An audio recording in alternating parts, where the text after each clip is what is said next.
Hi, I'm reading Global Woman, Nannies, Maids, and Sex Workers in the New Economy by Arlie Hochschild.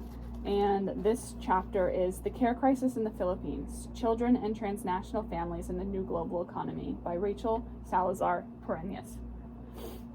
A growing crisis of care troubles the world's most developed nations. Even as demand for care has increased, its supply has dwindled. The result is a care deficit to which women from the Philippines have responded in force. Roughly 2/3 of Filipino migrant workers are women, and their exodus, usually to fill domestic jobs, has generated tremendous social change in the Philippines. When female migrants are mothers, they leave behind their own children, usually in the care of other women.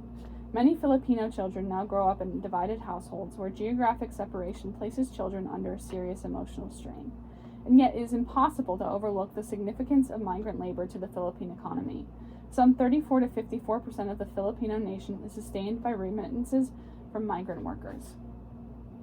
Women in the Philippines, just like their counterparts in post-industrial nations, suffer from a stalled revolution.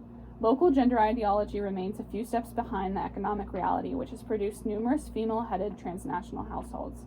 Consequently, a far greater degree of anxiety attends the quality of family life for the dependents of migrant mothers than for those of migrant fathers. The dominant gender ideology, after all, holds that a woman's rightful place is in the home, and the households of migrant mothers present a challenge to this view. In response, government officials and journalists denounce migrating mothers, claiming that they have caused the Filipino family to deteriorate, children to be abandoned, and a crisis of care to take root in the Philippines. To end this crisis, critics admonish these mothers must return. Indeed, in May 1995, Philippine President Fidel Ramos called for initiatives to keep migrant mothers at home. He declared, "We are not against overseas employments of Filipino women. We are against overseas employment at the cost of family solidarity." Migration, Ramos strongly implied, is morally acceptable only when it is undertaken by single childless women. The Philippine media reinforced this position by consistently publishing sensationalist reports on the suffering of children in transnational families. These reports tend to vilify migrant mothers, suggesting that their children face more profound problems than those of migrant fathers.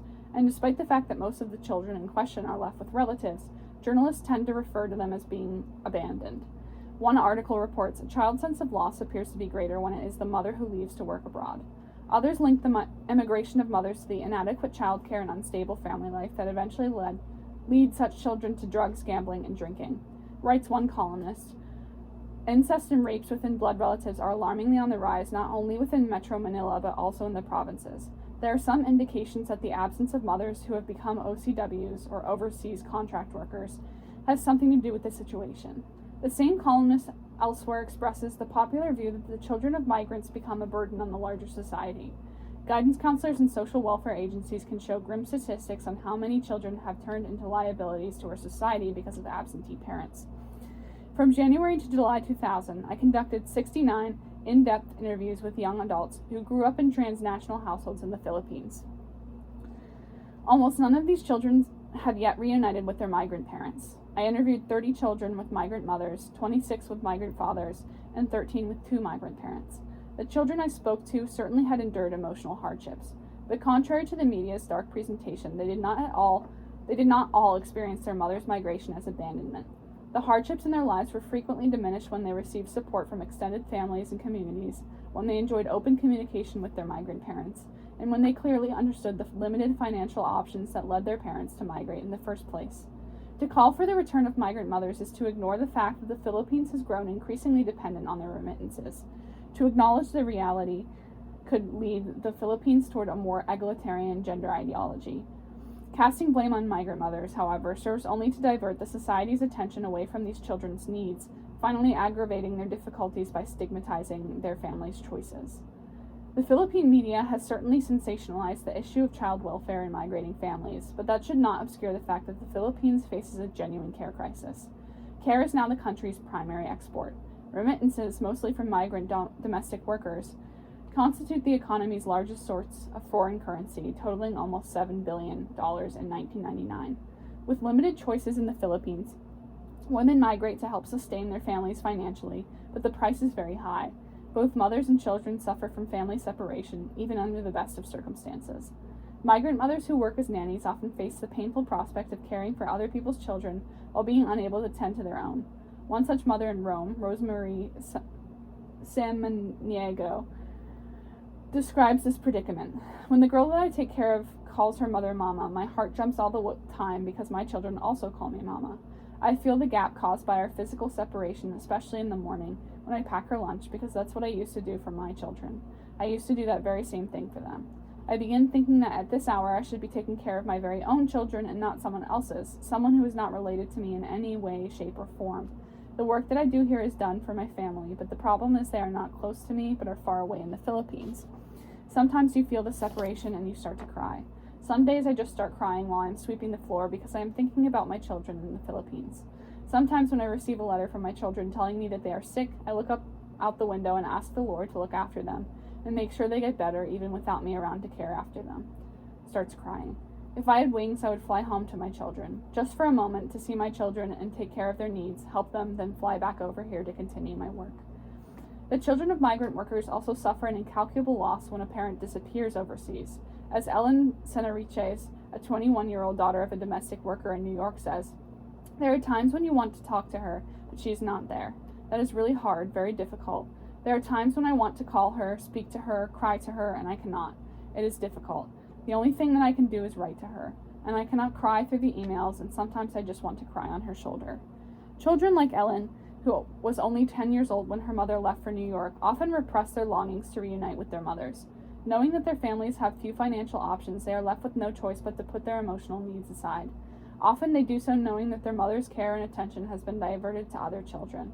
When I asked her how she felt about her mother's wards in New York, Ellen responded, "Very jealous. I am very, very jealous." There was even a time when she told the children she was caring for that they were very lucky that she was taking care of them, while her children back in the Philippines don't even have a mom to take care of them. It's pathetic, but it's true. We were left alone by ourselves, and we had to be responsible at a very young age without a mother. Can you imagine? Children like Ellen do experience emotional stress when they grow up in transnational households, but it is worth emphasizing that many migrant mothers attempt to sustain ties with their children, and their children often recognize and appreciate these efforts. Although her mother, undocumented in the United States, has not returned once to the Philippines in 12 years, Ellen does not doubt that she has struggled to remain close to her children despite the distance. In fact, although Ellen lives only 3 hours away from her father, she feels closer to and communicates more frequently with her mother. Says Ellen, "I realize that my mother loves us very much. Even if she is far away, she would send us her love. She would make us feel like she really loved us. She would do this by always being there. She would just assure us that whenever we have problems to just call her and tell her." Pauses. "And so I know that it has been more difficult for her than other mothers. She has had to do extra work because she is so far away from us." Like Ellen's mother, who managed to be there despite a vast distance, other migrant mothers do not necessarily abandon their traditional duty of nurturing their families. Rather, they provide emotional care and guidance from afar. Ellen even credits her mother for her success in school. Now a second-year medical school student, Ellen graduated at the top of her class in both high school and college. She says that the constant open communication she shares with her mother provided the key to her success. She reflects, "We communicate as often as we can, like twice or thrice a week through emails. Then she would call us every week, and it is very expensive, I know. My mother and I have a very open relationship. We are like best friends. She would give me advice whenever I had problems. She understands everything I do. She understands why I would act this way or that way. She knows me really well, and she is also transparent to me. She always knows when I have problems, and likewise I know when she does. I am closer to her than to my father." Ellen is clearly not the abandoned child or social liability the Philippine media describe. She not only benefits from sufficient parental support from both her geographically distant mother and by her nearby father, but also exceeds the bar of excellence in schooling. Her story indicates that children of migrant parents can overcome the emotional strains of transnational family life, and that they can enjoy sufficient family support even from their geographically distant parent. Of course, her good fortune is not universal. It does raise questions about how children withstand such geographical strains, whether and how they maintain solid ties with their distant parents, and what circumstances lead some children to feel that these ties have weakened or given out. The Philippine media tend to equate the absence of a child's biological mother with abandonment, which leads to the assumption that all such children lacking familial support will become social liabilities.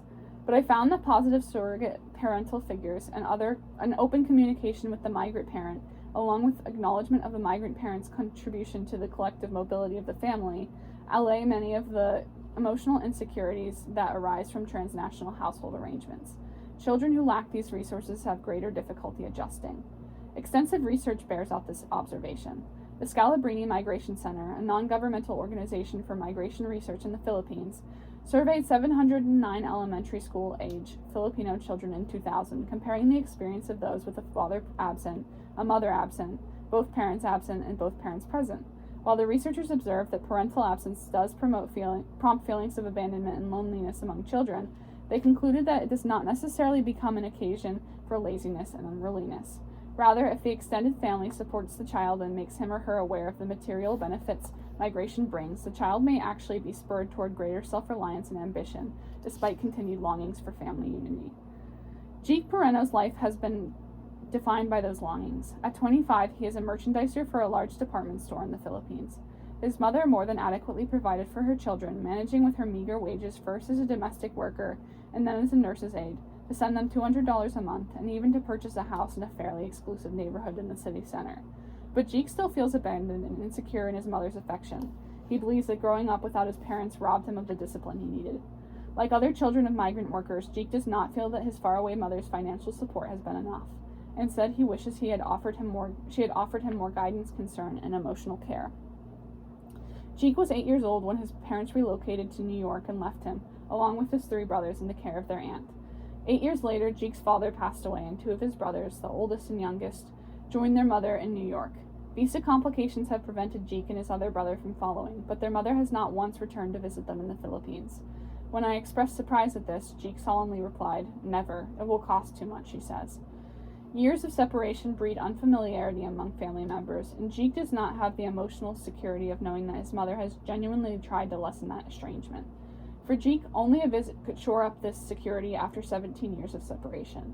His mother's weekly phone calls do not suffice, and because he experiences his mother's absence as indifference, he does not feel comfortable communicating with her openly about his unmet needs. The result is repression, which in turn aggravates the resentment he feels. Jake told me, "I talk to my mother once in a while, but what happens whenever she asks how I am doing, I just say okay.